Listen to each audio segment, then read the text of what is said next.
أما بعد فأعوذ بالله من الشيطان الرجيم بسم الله الرحمن الرحيم قال الله تبارك وتعالى لكن الراسخون في العلم منهم والمؤمنون يؤمنون بما أنزل إليك وما أنزل من قبلك ويقيمون الصلاة والمؤتون الزكاة والمؤمنون بالله واليوم الآخر أولئك سنؤتيهم أجرا عظيما لیکن الراسخون فی العلم، اور ان میں سے پختہ علم رکھنے والے یہود میں سے، والمؤمنون اور ایمان لانے والے، یؤمنون ایمان لانا بما اس چیز پر انزل الیک جو ہم نے آپ پر نازل کی یعنی قرآن پاک، وما انزل من قبلک اور اس قرآن پاک سے پہلے جو کتابیں نازل کی گئی تورات، انجیل، زبور اور دیگر صحائفات ان پر،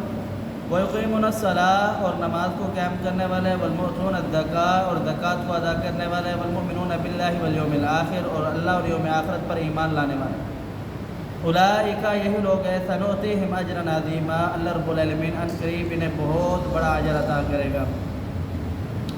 اس آیات کریمہ میں اللہ رب العالمین نے ان افراد اور ان اشخاص کی تعریف فرمائی ہے کہ جو لوگ اللہ رب العالمین کے دین پر ایمان لائے، یہودی یا نصرانی تھے، اہل کتاب میں سے تھے۔ راسخون فی العلم، علم میں پختہ ہونے والے، علم کے اندر مضبوطی دکھانے والے، علم کے اندر مہارت رکھنے والے وہ لوگ ہوتے ہیں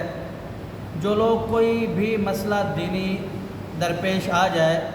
تو وہ قرآن و حدیث کی طرف لوٹتے ہیں اور قرآن و حدیث سے دلیل اور رہنمائی حاصل کرتے ہیں، انہیں راسخون فی العلم کہا جاتا ہے۔ اور اس کے مقابلے میں ایسے لوگ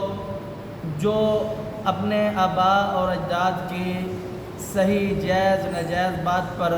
پیروی و اتباع کرتے ہوئے کہ جناب یہ ہمارے باپ دادا اس دین پر تھے تو ہم اس دین کو نہیں چھوڑ سکتے، تو ان لوگوں کی اللہ رب العالمین نے اس آیات میں مذمت بیان فرمائی ہے۔ فرمایا کہ راسخون فی العلم وہ لوگ ہیں جو لوگ اللہ اور اس کے رسول کی بات سے، قرآن سے اور احادیث مبارکہ سے دلیل اور رہنمائی حاصل کرتے ہیں۔ جیسے کہ مثال ہے جناب عبداللہ ابن السلام رضی اللہ تعالی عنہ کی، وہ یہودی تھے پہلے، لیکن اس کے بعد جب اللہ رب العالمین نے محمد کریم صلی اللہ علیہ وسلم کو بھیجا تو وہ محمد کریم صلی اللہ علیہ وسلم پر ایمان لائے، اللہ رب العالمین کے دین پر بھی ایمان لائے، اور ان کے لیے دوہرا اجر ہے۔ جناب رسول اللہ صلی اللہ علیہ وسلم نے فرمایا 3 اشخاص ایسے ہیں کہ جن کو ان کے عمل کا ڈبل اجر ملتا ہے۔ پہلا وہ شخص جو اہل کتاب میں سے ہو، یہودی ہو، نصرانی ہو، پھر وہ محمد کریم صلی اللہ علیہ وسلم کے آنے کے بعد اب محمد کریم صلی اللہ علیہ وسلم پر، اللہ رب العالمین پر ایمان لائے، اور جو نبی پہلے اس کے دور کے اندر تھا، جس نبی کی اتباع اور پیروی کر رہا تھا اس پر بھی ایمان لائے، تو اللہ رب العالمین نے اس کے لیے دوہرا اجر رکھا ہے۔ دوسرا وہ غلام جو اللہ رب العالمین کا حق یعنی عبادت بھی کرے اور اپنے مالک یعنی جو مالک اس کو کام دے اس کام کو بھی پورا کرے، اس کے لیے بھی دوہرا اجر ہے۔ تیسرا وہ شخص جس کے پاس کوئی لونڈی ہو، وہ اس لونڈی کو ادب سکھائے، تہذیب سکھائے، اور اس کے بعد اسے اچھی تربیت کے ساتھ آزاد کرے، آزاد کرنے کے بعد اس سے نکاح کر لے، اس کے لیے بھی دوہرا اجر ہے۔ اور فرمایا کہ یہ جو راسخون فی العلم ہے، یہ علم میں پختگی رکھنے والے، علم کے اندر اثر و رسوخ رکھنے والے، ان لوگوں کی اللہ رب العالمین نے بہت اہمیت بیان فرمائی ہے۔ فرمایا قُلْ هَلْ يَسْتَوِي الَّذِينَ يَعْلَمُونَ وَالَّذِينَ لَا يَعْلَمُونَ، تم میں سے وہ لوگ جو اہل علم ہیں، علم رکھنے والے ہیں، جاننے والے ہیں، پہچاننے والے ہیں اللہ رب العالمین کے دین کو، وہ اور آپ کبھی بھی برابر نہیں ہو سکتے،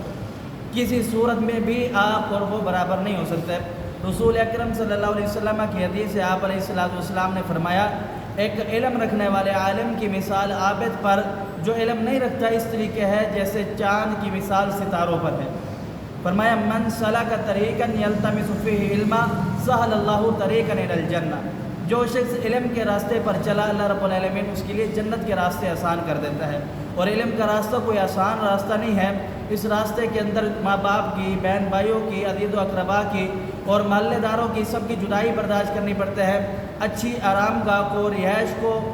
جناب برداشت کرنا پڑتا ہے، اور سوکھی روٹیوں پر، چٹائیوں پر بیٹھ کر کے یہ علم حاصل کرنا پڑتا ہے۔ تو اس علم کی خاطر بظاہر یہ مشکل راستہ ہے، لیکن اللہ رب العالمین فرماتے ہیں کہ اس مشکل راستے کے عوض میں رب تعالیٰ جو علم کے راستے پر چلتا ہے اس کے لیے جنت کے راستے آسان کر دیتا ہوں۔ اللہ پاک سمجھنے عمل کی توفیق دے۔ قل قولی ھذا استغفر اللہ لی ولکم ولسائر المسلمین۔